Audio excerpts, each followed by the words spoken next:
Recuerden que Ruth es el librito que está oculto entre los demás libros de la Biblia y que viene inmediatamente después del libro de los Jueces. Los primeros 5 libros que encontramos en la Biblia son Génesis, Éxodo, Levítico, Números y Deuteronomio. Y a ellos les sigue el libro de Josué y luego el libro de los Jueces, y entonces viene el libro de Ruth, un librito que muchas personas conocen, pero que tienen dificultad de hallar cuando lo buscan en la Biblia. Yo confío en que a medida que vamos avanzando en nuestro estudio, ustedes se acostumbren a leer en sus propias Biblias junto conmigo, a analizar sus Biblias junto conmigo, porque es así como podemos entender este lenguaje con más precisión. Pues bien, después de la muerte de su esposo, Noemí, según recordarán, tomó la decisión de regresar a Belén y Ruth y Orfa quisieron ir con ella. Pero entonces Noemí trató de hacerlas entrar en razón y les dijo: no es sabio que regresen conmigo, porque no es posible que yo pueda darles un esposo. Pero si se quedan en la tierra de Moab, esta es su patria. Lo más sensato, pues, es que ustedes permanezcan aquí. Y dentro del contexto histórico, yo podría añadir que lo que Noemí estaba diciendo era algo muy beneficioso para esas 2 jóvenes. La tierra de Israel, a donde querían ir, sería un país extranjero para ellas. Los moabitas estaban bajo maldición y eran considerados el desecho de las naciones. Dios los había maldecido y los israelitas no debían tener relación con ellos. Por tanto, si estas mujeres iban a Belén, lo más probable es que no fueran recibidas. En el marco histórico, todo eso era posible. Y cuando comenzamos a examinar el significado espiritual que esto tiene, descubrimos que a primera vista las palabras de Noemí no tenían ningún sentido. Si alguien muestra interés por el Señor Jesucristo y desea venir a Jesucristo, ¿no debemos nosotros acaso animarlo lo más que podamos? ¿No debemos tratar de hacer el mensaje del Evangelio tan encantador y tan halagüeño como nos sea posible? Aparentemente, pues, esto no tiene ninguna aplicación espiritual. Sin embargo, cuando lo analizamos a la luz de un pasaje del capítulo 14 del libro de Lucas, vimos que sí comenzaba a cobrar sentido. Recuerden lo que leímos en Lucas 14. Vamos a refrescar la memoria con respecto a ese pasaje y veremos que es paralelo a lo que estamos examinando aquí. En el relato histórico del libro de Ruth, vimos que Ruth y Orfa, que representan al pueblo de Moab en este contexto, están bajo la maldición de Dios y ellas quieren ir con Noemí. Ahora bien, en Lucas 14, en los versículos 25 y 26 leemos: grandes multitudes iban con él, y volviéndose les dijo: si alguno viene a mí y no aborrece a su padre y madre y mujer e hijos y hermanos y hermanas y aún también su propia vida, no puede ser mi discípulo. Dice el versículo 25 que grandes multitudes iban con él, es decir, con Jesús. Estas grandes multitudes eran seguidores de Jesús. Se podría pensar que Jesús estaba encantado de que fueran con él y que, según parecía, el reino de Dios había entrado en Israel y Dios estaba abriendo los ojos de ellos y algo verdaderamente grande y maravilloso estaba sucediendo.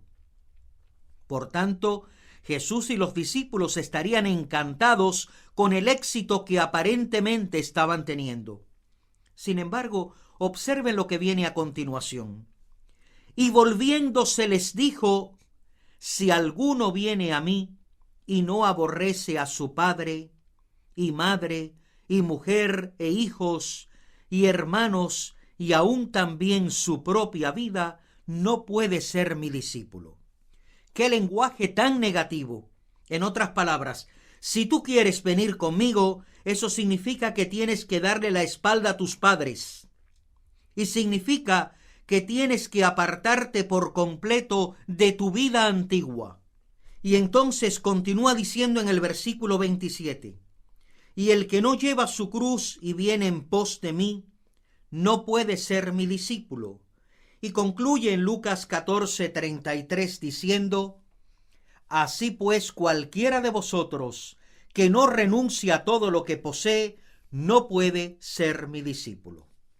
En otras palabras, Jesús está diciendo, ustedes son una gran multitud y me están siguiendo, se sienten encantados con las cosas que ven cuando yo hago milagros y según parece me tienen como un líder.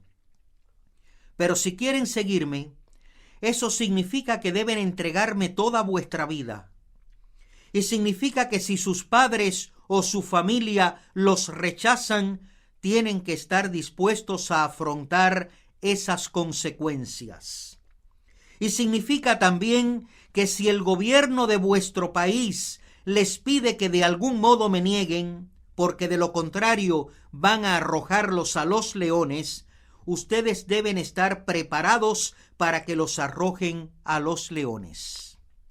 Significa que muchos de los amigos con los que has compartido no pueden continuar siendo amigos tuyos porque sus intereses son totalmente diferentes a tus intereses.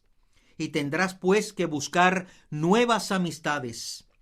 Y puede significar también que tengas que dejar ese pecado que hay en tu vida. Por ejemplo, ese pecado de amargura contra alguien que has estado albergando.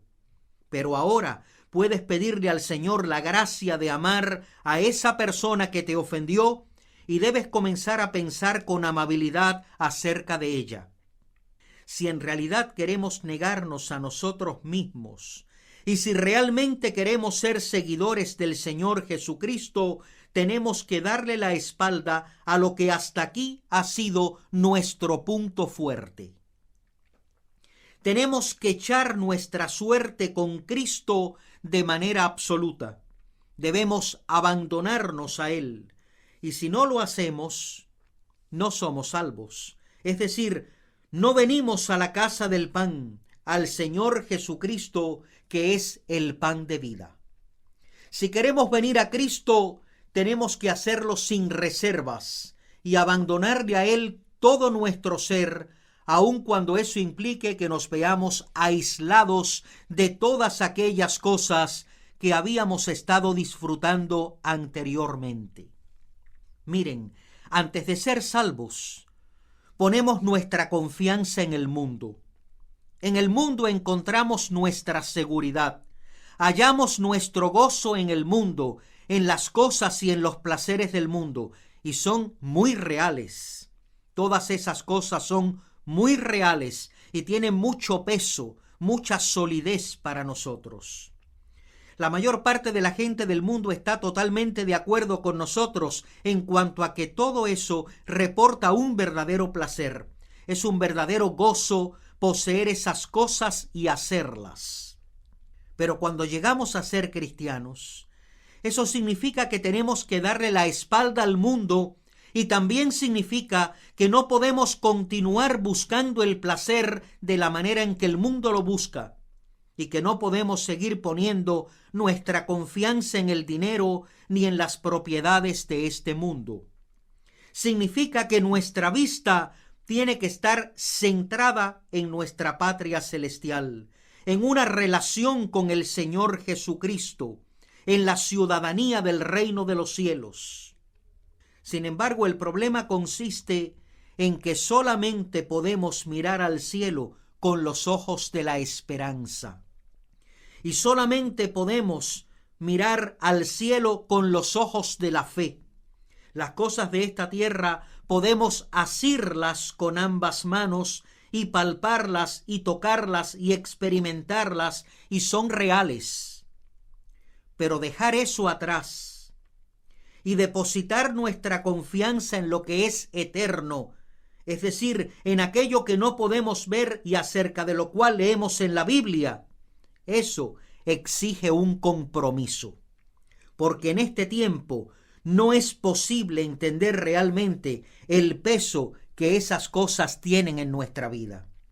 Sin embargo, ese es el precio que debemos pagar si queremos ser seguidores del Señor Jesucristo. Y esto es lo que significaba para Ruth y para Orfa entrar en la tierra de Israel, una tierra desconocida que nunca antes habían visto, y dejar su propia tierra de Moab, donde tenían a sus amigos, donde estaban sus costumbres, donde podían hallar ahora una cierta medida de seguridad. Era pues una idea ridícula dejar todo eso y marcharse a una tierra extranjera de la que ellas no conocían absolutamente nada y hacerlo movidas por una fe ciega. Pero este es un retrato del creyente nacido de nuevo. De Abraham leemos que salió de Ur de los Caldeos. Dios le dijo que fuera a una tierra que él iba a mostrarle. Abraham nunca había estado allí, pero por fe él fue. Obedeció a Dios y lo hizo aun cuando no tenía ni idea de lo que le aguardaba en esa tierra extranjera. Tuvo que dejar a su familia, tuvo que dejarlo todo para poder ser obediente a Cristo, a Dios. Y es eso lo que Dios nos invita a hacer cuando llegamos a ser creyentes nacidos de nuevo, cuando llegamos a ser hijos de Dios. La Biblia dice en Juan 3:16, porque de tal manera amó Dios al mundo, que ha dado a su Hijo unigénito, para que todo aquel que en él cree no se pierda, mas tenga vida eterna. Dios ciertamente nos dice que creer en el Señor Jesucristo es echar nuestra suerte con Él, aun cuando no podamos ver en ello ninguna realidad sustancial ahora. La Biblia dice que cuando confiamos en Cristo, nuestros pecados son perdonados. Y nos dice que llegamos a ser hijos de Dios. Y la Biblia también nos dice que nunca vendremos a condenación. Sin embargo, no hay forma de demostrar eso en nuestras vidas en estos momentos. Todo lo que sabemos es que la Biblia lo dice y nosotros confiamos implícitamente en ella. Por tanto, este es un retrato de lo que Noemí está dando a entender en un sentido espiritual en esta conversación con Ruth y Orfa. Pero en realidad es Dios quien nos lo está dando a entender a nosotros. Pues bien, volviendo al capítulo 1 de Ruth, vamos a ver ahora lo que sucede. En Ruth 1:14 leemos: y ellas alzaron otra vez su voz y lloraron. Y Orfa besó a su suegra, mas Ruth se quedó con ella. Es decir, Ruth asió de Noemí, no quería irse. Y entonces, en el versículo 15 leemos lo que Noemí le dijo a Ruth. Noemí dijo: he aquí tu cuñada se ha vuelto a su pueblo y a sus dioses. Vuélvete tú tras ella. Noemí seguía diciéndole a Ruth: debes estar segura del precio que vas a pagar. ¿Sabes tú lo que estás haciendo al asir de mí de esta manera? ¿Te das cuenta de que vas a dejar todo el patrimonio que tienes ahora, toda la seguridad, todas las comodidades que aún tienes en la tierra de Moab? ¿Te das cuenta de que vas a entrar en una tierra extranjera y de que no hay absolutamente nada que yo pueda prometerte allí? Lo más probable es que te den la espalda y que esta experiencia sea muy difícil para ti. Y entonces observen las palabras de Ruth en los versículos 16 y 17. Respondió Ruth: no me ruegues que te deje y me aparte de ti, porque a donde quiera que tú fueres iré yo, y donde quiera que vivieres viviré. Tu pueblo será mi pueblo y tu Dios mi Dios. Donde tú murieres, moriré yo, y allí seré sepultada. Así me haga Jehová y aún me añada, que sólo la muerte hará separación entre nosotras dos. Y la reacción de Noemí fue la siguiente. Viendo Noemí que estaba tan resuelta a ir con ella, no dijo más. Ahora bien, en Ruth y en Orfa vemos un retrato del mundo cuando se enfrenta al Evangelio. Orfa es un retrato de aquellos que oyen el Evangelio y se sienten intrigados por él. Al principio, ella quiere ir con Noemí, le parece bien, en primera instancia parece tener mucho sentido. Pero cuando comienza a considerar el precio que debe pagar, cuando se da cuenta de que tiene que renunciar a sus nociones, a sus ideas y a sus posesiones tan preciadas, cuando se percata de que eso significa que debe abandonarse casi con una fe ciega en alguna posibilidad futura, entonces se vuelve atrás, regresa a su propio pueblo. Eso mismo ocurrió en el caso de Jesús. Había muchísimos que lo seguían, pero en el capítulo 6 del libro de Juan leemos que cuando Jesús comenzó realmente a describir la verdadera naturaleza del reino de Dios, la verdadera naturaleza de la fe en el Señor Jesús, entonces muchos de sus discípulos dejaron de seguirlo.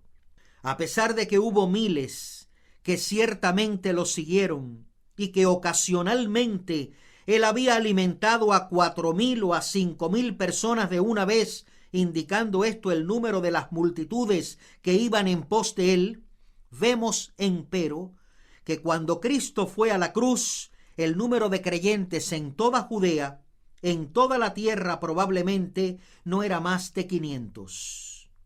Aún después de haber estado predicando durante 3 años y medio. La mayor parte de ellos era como Orfa.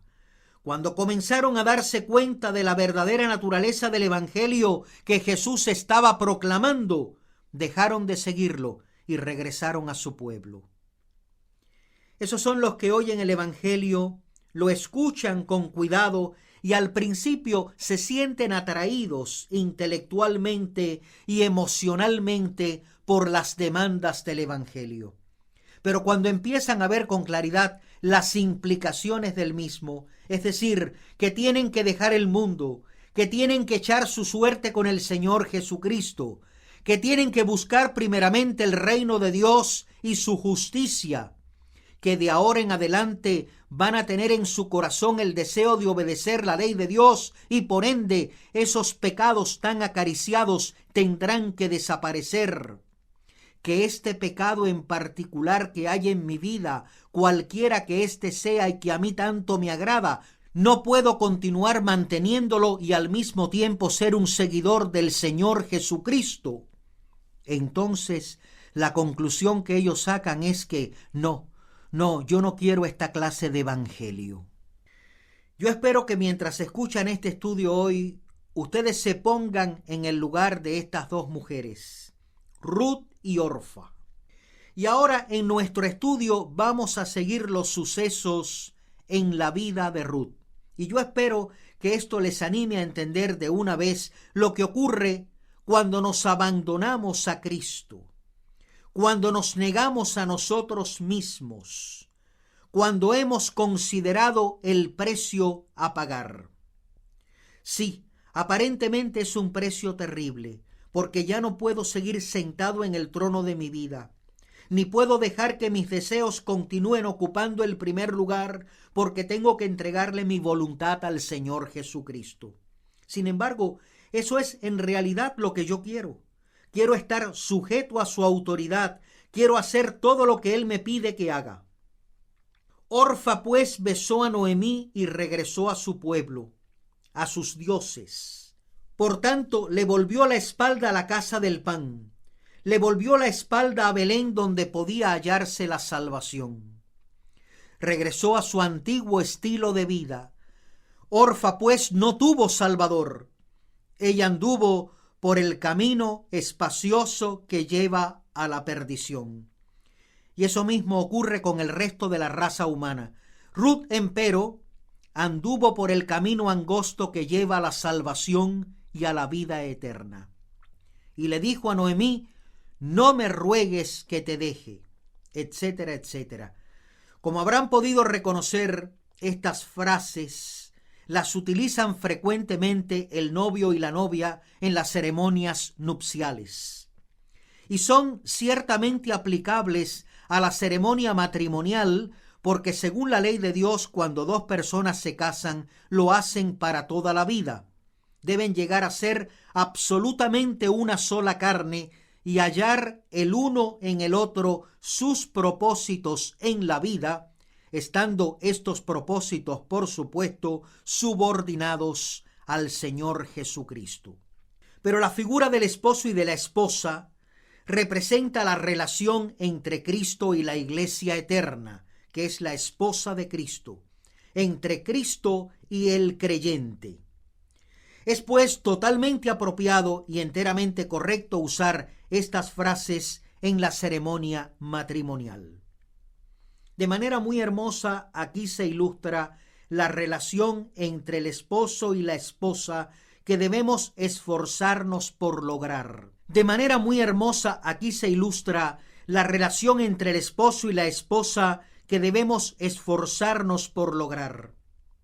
Pero también revela de manera hermosa la relación que existe entre Cristo y el creyente o entre el creyente y Cristo.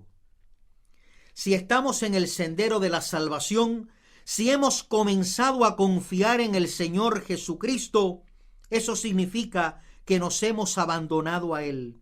Y significa que allí donde Dios quiere que vivamos es donde nosotros queremos vivir. Significa también que donde esté el pueblo de Dios, ese será nuestro pueblo, y que en cada aspecto de la vida, en cada acción, deseamos identificarnos con el Señor Jesucristo.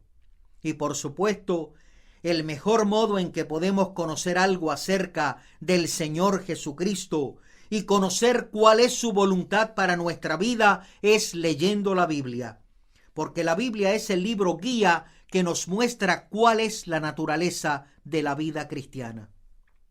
Y entonces hacemos que toda nuestra vida dependa de Él, nos entregamos a Él por completo, nos rendimos a Él sin reserva. Y donde quiera que vemos una reserva decimos: oh Dios, ten misericordia de mí, yo soy un pecador, ten misericordia de mí y quita ese pecado de mi vida, fortaléceme para que pueda vivir en el centro de tu voluntad cada vez más. Señor, que mi voluntad esté siempre sometida a la tuya. Este mismo cuadro se nos presenta en la cruz. Allí había dos ladrones y ambos estaban en la presencia de Cristo.